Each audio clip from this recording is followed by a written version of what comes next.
जोगीवाला एक छोटा और शांत गांव था, जहां हरियाली लहराती थी और नदियां कल-कल बहती थीं। वहां एक युवक रहता था, आरव नामक, जिसकी आयु लगभग 25 वर्ष थी। वह बुद्धिमान था, परंतु उसका मन अशांत रहता था। हर समय उसकी दृष्टि किसी न किसी स्त्री के सौंदर्य की ओर खिंचती रहती। वह स्वयं इस आकर्षण से परेशान था। बार बार ध्यान करता, संकल्प लेता, किंतु फिर भी स्त्रियों की ओर मन खिंच ही जाता। एक दिन वह अपने गांव के वृद्ध साधु से पूछ बैठा, गुरुदेव, क्या मेरे भीतर कोई दोष है? क्यों मेरा मन स्त्रियों की ओर बार बार आकर्षित होता है? क्या मैं कभी आत्मज्ञान की ओर बढ़ नहीं पाऊंगा? वृद्ध साधु मुस्कुराए और बोले, बेटा, यह प्रश्न तेरे भीतर वैराग्य की ज्वाला का संकेत है। इस प्रश्न का उत्तर केवल मैं नहीं, स्वयं भगवान बुद्ध ही दे सकते हैं। तुम श्रावस्ती जाओ, जहां वे जेतवन विहार में ठहरे हैं, और अपना प्रश्न उनके चरणों में रखो। आरव अगले ही दिन चल पड़ा। कई दिनों की कठिन यात्रा के बाद वह बुद्ध के सम्मुख पहुंचा। उसने नतमस्तक होकर अपना प्रश्न पूछा, भगवान, मेरा मन स्त्रियों की ओर क्यों खींचता है? क्यों मैं अपने संकल्पों पर स्थिर नहीं रह पाता? कृपया मेरी चंचलता का कारण बताएं। बुद्ध शांत स्वर में बोले, भद्र, यह प्रश्न केवल तेरा नहीं है, यह संसार में हजारों लाखों लोगों का प्रश्न है। आकर्षण स्वयं में दोष नहीं है, परंतु यदि आकर्षण अज्ञान से उत्पन्न हो तो वह बंधन बन जाता है। मन वही देखता है जो वह भीतर से खोज रहा होता है। स्त्री के रूप में वह प्रेम, अपनापन, संतोष, सुख और सुरक्षा ढूंढता है, वह सब जो स्वयं के भीतर छिपा है, परंतु जिसे वह बाहर खोजता है। हे भिक्षु, बुद्ध ने कहा, मन की प्रवृत्ति यह है कि वह अस्थायी चीजों से चिपकना चाहता है। स्त्री का सौंदर्य क्षणिक है, परंतु मन उसे शाश्वत समझ बैठता है। यही मोह है, यही भ्रम है। तुमने देखा होगा, अग्नि का स्वरूप तेजस्वी होता है, आकर्षक होता है, परंतु जो उसके निकट जाता है वह जल जाता है। स्त्री मोह नहीं है, मोह तो उस कल्पना का है जो तुम स्त्री में देख रहे हो। बुद्ध ने फिर पूछा, तुमने कभी ध्यान दिया है क्यों एक ही स्त्री एक पुरुष को अत्यंत सुंदर लगती है और दूसरे को सामान्य? यह इसीलिए क्योंकि सौंदर्य वस्तु में नहीं, दृष्टिकोण में है। जो तुम्हें आकर्षित कर रहा है वह तुम्हारा अपना अंतर्द्वंद्व है। तुम बाह्य रूप को देखकर भीतर की शांति की आशा कर रहे हो। जब तक यह अज्ञान है, मन भटकेगा, परंतु जैसे ही बोध होता है, आकर्षण शांत हो जाता है। आरव ने पहली बार जाना कि उसका आकर्षण केवल देह का नहीं, आत्मा की तृष्णा का प्रतीक था। वह स्त्री में उस पूर्णता की खोज कर रहा था जो केवल आत्मबोध से मिलती है। बुद्ध ने एक दिन अपने शिष्यों को एक उदाहरण के माध्यम से मन की प्रकृति को समझाया। उन्होंने भूमि से एक गीली लकड़ी उठाई और कहा, इस लकड़ी को देखो। यदि कोई इससे अग्नि उत्पन्न करना चाहे तो वह कितनी भी रगड़ ले, उससे अग्नि नहीं निकलेगी, क्योंकि यह भीतर से गीली है। वैसे ही जब मन अज्ञान, तृष्णा और विकार से भरा होता है तो वह कितनी भी साधना करे, वह प्रज्वलित नहीं होता। उसकी अग्नि अर्थात आत्मा की लौ प्रकट नहीं हो पाती। बुद्ध की दृष्टि आरव की ओर गई, जो ध्यानपूर्वक सुन रहा था। वे बोले, हे भद्र, स्त्री का आकर्षण तब तक ज्वाला बनता है जब तक मन गीला है, अर्थात जब तक उसमें लोभ, आसक्ति और अज्ञान है। तुम सोचते हो कि तुम्हें प्रेम चाहिए, परंतु तुम केवल स्पर्श, रूप और शब्द के प्रति आकृष्ट हो रहे हो। यह आकर्षण तुम्हें कुछ क्षणों की तृप्ति देता है, परंतु भीतर से तुम रिक्त ही रहते हो। स्मरण रखो, बुद्ध बोले, स्त्री के प्रति आकर्षण कोई पाप नहीं, परंतु उसे समझे बिना उससे चिपकना यह अज्ञान है। वह भी जीवात्मा है जैसे तुम। यदि तुम उसे केवल रूप समझोगे तो वह विकार बन जाएगा, परंतु यदि तुम उसे आत्मा की दृष्टि से देखोगे तो वह करुणा बन जाएगा। प्रेम में रूपांतर करना यही साधना है। उन्होंने आगे कहा, मन जितना आकर्षण की ओर भागता है उतना ही असंतोष उत्पन्न करता है। जब तुम स्त्री की ओर देखते हो तो मन कहता है, काश यह मेरी होती, परंतु वह जैसे ही तुम्हारी हो जाती है वही मन कहता है, अब कुछ नया चाहिए। यही मन का स्वभाव है, वह जो मिला उससे ऊब जाता है। इसी से संसार में दुख है। इसलिए बुद्धिमत्ता यह है कि तुम अपने भीतर वह प्रेम, सुख और शांति खोजो जिसे तुम बाहर तलाशते हो।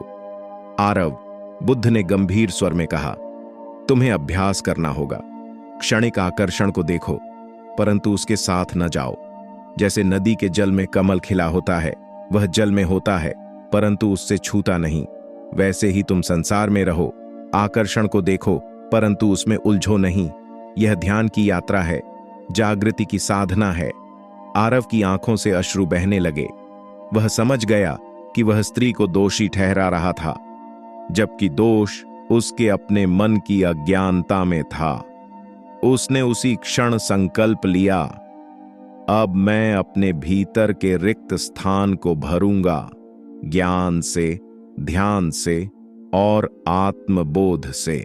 कुछ महीनों बाद जब आरव पुनः अपने गांव जोगीवाला लौट कर आया, तब उसके स्वरूप में गहरा परिवर्तन था। उसका चेहरा शांत था, उसकी चाल स्थिर थी और उसकी दृष्टि निर्विकार।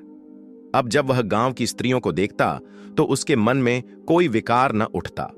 वह जानता था कि सौंदर्य क्षणिक है पर आत्मा अमर है। गांव के युवक उसे देखकर हैरान होते। क्या हुआ आरव को? पहले तो वह सबसे आकर्षित रहता था, अब वह किसी से उलझता ही नहीं। उसकी दृष्टि में वैराग्य की लौ कैसे जल गई? एक दिन गांव की सभा में आरव को बुलाया गया। गांव के बुजुर्गों ने पूछा, बेटा, तू हमें भी बता कि तूने यह मन की शांति कैसे पाई? क्या तूने आकर्षण को मार डाला? आरव मुस्कुराया और बोला, नहीं, मैंने आकर्षण को नहीं मारा, मैंने उसे समझा।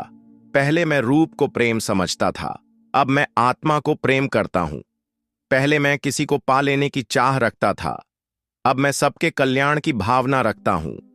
जब मन विकारों से भरा होता है तो वह स्त्री को वस्तु समझता है, पर जब वह ध्यान में स्थिर होता है तो उसे हर जीव में ईश्वर का रूप दिखाई देता है।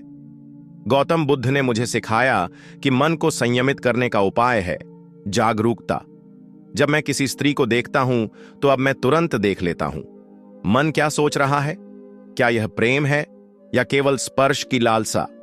जब यह भेद समझ में आता है तो आकर्षण स्वतः गिर जाता है।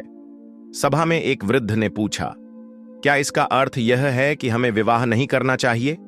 आरव ने शांत स्वर में उत्तर दिया, विवाह करना पाप नहीं है, परंतु अगर तुम विवाह केवल आकर्षण के कारण करोगे तो दुख ही पाओगे।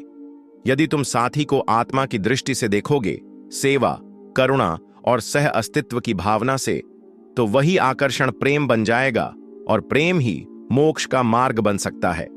स्त्री को देखने की दृष्टि ही बदलनी चाहिए। नारी केवल देह नहीं है, वह मां है, बहन है, सखी है, आत्मा है।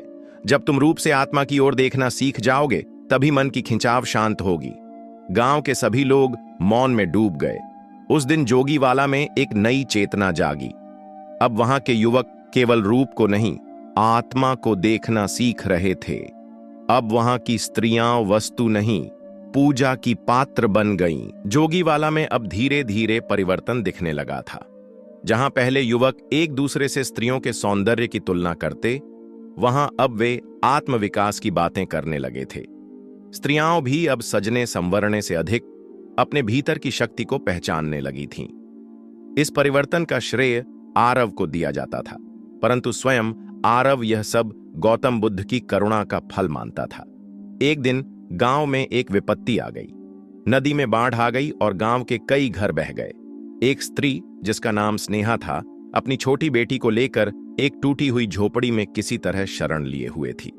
उसका पति वर्षों पहले किसी नगर में काम की तलाश में गया था और लौट कर नहीं आया। गांव के लोग इस आपदा से विचलित थे, परंतु आरव का हृदय करुणा से भर गया। उसने तुरंत गांव वालों को संगठित किया। कुछ युवकों के साथ मिलकर स्नेहा और अन्य पीड़ितों के लिए भोजन, वस्त्र और शरण की व्यवस्था की। उस रात आरव स्नेहा की झोपड़ी के बाहर बैठा था, जहां उसकी छोटी बच्ची रो रही थी। स्नेहा ने आरव से कहा, आपके कारण आज हम जीवित हैं। क्या यह वही आरव है जो कभी हर स्त्री की ओर आकर्षित होता था? आज आपकी दृष्टि में केवल सहानुभूति है, कोई इच्छा नहीं। आरव मुस्कुराया और बोला, स्नेहा, पहले मेरा प्रेम स्वार्थ से भरा था। मैं चाहता था कि कोई मुझे अपनाए, मुझे प्यार दे, मेरी इच्छाओं की पूर्ति करे। पर अब मैं चाहता हूं कि कोई दुखी न रहे। यह प्रेम अब पाना नहीं चाहता, केवल देना चाहता है। यही करुणा है। बुद्ध ने मुझे सिखाया कि जब तक प्रेम में चाह होती है वह बंधन बनता है, और जब प्रेम में केवल दान होता है, भावनाओं का, सेवा का, समझ का, तब वह मोक्ष का द्वार बन जाता है। मैंने स्त्रियों में अब केवल देह नहीं, आत्मा देखनी शुरू की है, और आत्मा में कोई भेद नहीं, न पुरुष न स्त्री। स्नेहा की आंखें भर आईं। वह पहली बार किसी पुरुष की आंखों में ऐसा निःस्वार्थ प्रेम देख रही थी, जहां न कोई लालसा थी न कोई अपेक्षा। कुछ समय बाद गांव के कुछ वृद्धों ने आरव से पूछा, बेटा, तू विवाह क्यों नहीं करता? कोई स्त्री तुझे अपना जीवन साथी बनाना चाहे तो क्या तू मना करेगा? क्या प्रेम केवल ध्यान में ही करना है, संसार में नहीं? आरव ने कहा, मैं विवाह से नहीं भाग रहा, परंतु मैं अब उस प्रेम को तलाश रहा हूं जो केवल शरीर से नहीं जुड़ा हो, जो प्रेम आत्मा से आत्मा की यात्रा करता हो। यदि जीवन में ऐसी कोई स्त्री मिले जो मेरे साथ इस करुणा के मार्ग पर चल सके, न केवल मेरा साथ दे बल्कि मेरे साथ मिलकर दूसरों का दुख हर सके, तो मैं उसका स्वागत करूंगा। बुद्ध कहते हैं, संसार से भागो मत, उसे समझो, प्रेम को त्यागो नहीं, उसे शुद्ध करो, मोह को मरो, परंतु करुणा को जीवित रखो। इस उत्तर ने सभी को शांत कर दिया। अब गांव के लोग विवाह को भी एक आध्यात्मिक मार्ग की तरह देखने लगे थे, केवल सामाजिक जिम्मेदारी नहीं, बल्कि आत्मा के विकास की यात्रा।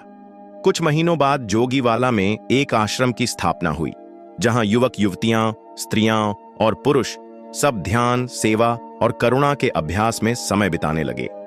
वहां विवाह भी होते थे, परंतु वे केवल रूप या धन के आधार पर नहीं, बल्कि आत्मिक मेल और सेवा की भावना पर आधारित होते थे। स्नेहा, जो पहले अकेली और टूटी हुई थी, अब आश्रम की मुख्य सेविका बन चुकी थी। उसकी बेटी अब पढ़ रही थी और आरव उसके शिक्षक जैसा बन चुका था, बिना किसी बंधन के, केवल स्नेह और करुणा से भरपूर। एक दिन किसी आगंतुक ने आश्रम में आकर पूछा, क्या यह वही जोगीवाला है जहां युवक स्त्रियों के रूप पर मरते थे? आज तो यहां सबका मन स्थिर, सबकी दृष्टि निर्मल प्रतीत होती है। आश्रम के द्वार पर लिखा था, रूप क्षणिक है, आत्मा शाश्वत। जब दृष्टि आत्मा को देखे तब प्रेम करुणा बन जाता है, और करुणा ही मोक्ष का मार्ग है।